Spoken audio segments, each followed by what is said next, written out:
My name is Burke Hedges, author of the best-selling book, The Parable of the Pipeline. I open my book with a story about Pablo and Bruno, who take two very different paths in their quest for financial independence. What you're about to see is the delightful animated story of their adventure. So, sit back, relax, and enjoy the life-changing lessons in The Parable of the Pipeline.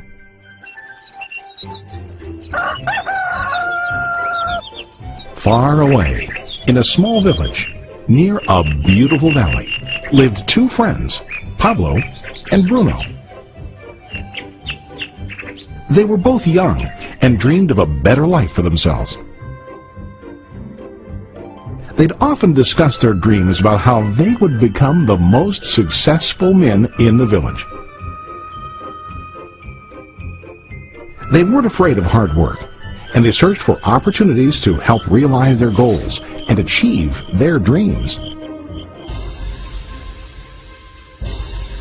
One day, an opportunity presented itself.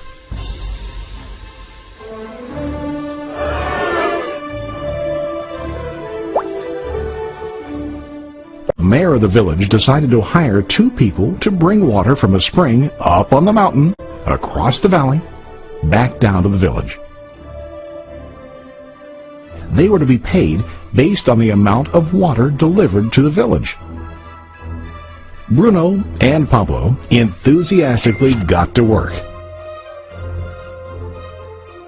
Every day, from morning till evening, they carried buckets to and from the spring. They worked hard, carrying water to the village.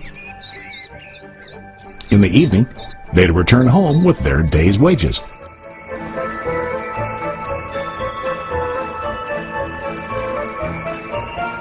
Bruno was satisfied with his work and the money he earned. He was sure that with this work he could achieve his dreams. Bruno thought that to increase his wages he could use bigger buckets to bring more water each trip. He believed with a larger income he would soon be able to buy a cow and the house that he dreamed about.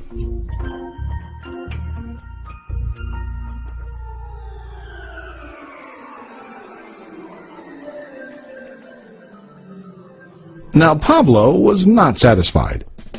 At the end of the day, his back and hands ached, and he was exhausted. He was looking for an easier way to earn more. One day an idea occurred to Pablo.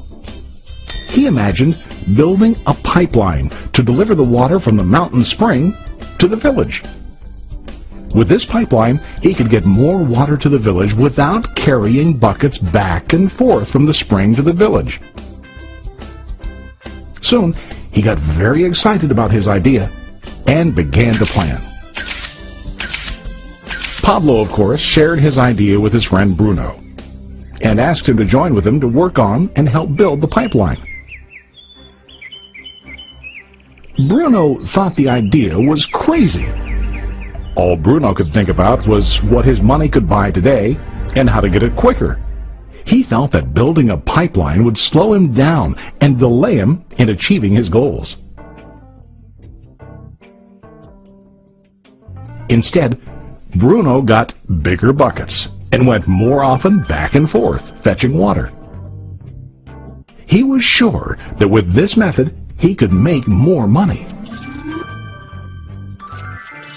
Pablo decided to build the pipeline on his own. He understood that it would not be easy to build, and it would take time to complete the pipeline. Pablo knew that it could take several years to finish, but he set his mind on his goal. Every day he worked and carried water like before. But on weekends and during his spare time, he worked hard to dig in the rocky soil and build his pipeline. In the first month, there was little to show for his work.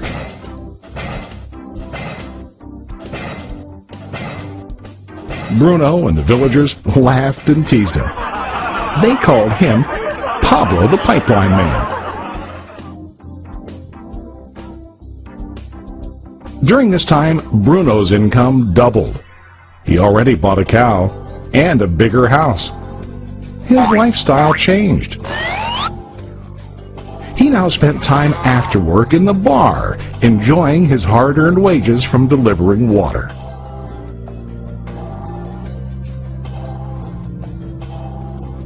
What Bruno didn't realize was that his body was starting to stoop from carrying heavy buckets every day.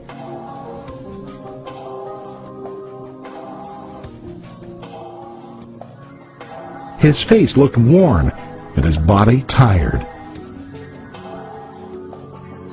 Soon, he began to carry less and less water due to the wear and tear on his body.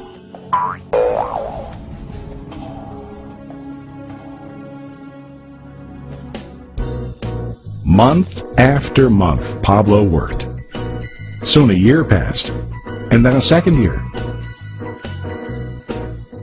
Finally, Pablo finished his pipeline. He now used his pipeline to deliver water to the village instead of carrying buckets. Pablo was now earning more money than ever before.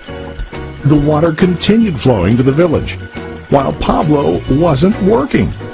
While he slept and ate, the water flowed. Pablo was happy and proud of his insight, persistence, and hard work. Now his income flowed as long as the water flowed through his pipeline.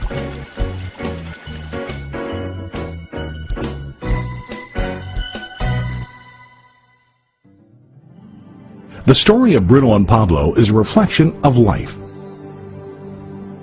Their jobs symbolize what most people do to earn money. Bruno gets his money using buckets. He goes back and forth, carrying his buckets from the spring to the village in exchange for money. To increase his income, he either has to go more frequently to the spring or to use larger buckets. It's common in real life to increase our income by working harder. For example, working overtime or getting a second job. We also increase the size of our buckets by accepting a higher paying position, which often includes spending more time on the job. Most of us exchange time for money like Bruno. We know that every person has only 24 hours in the day and that it's not possible to use all our time to work. The most difficult time comes when we can no longer exchange time for money due to age, health, or other reasons. Then, our income stops.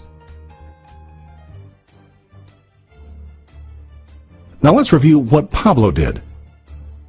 Very wisely, Pablo did not exchange all of his time for a limited income, but he used some of his time to build a pipeline.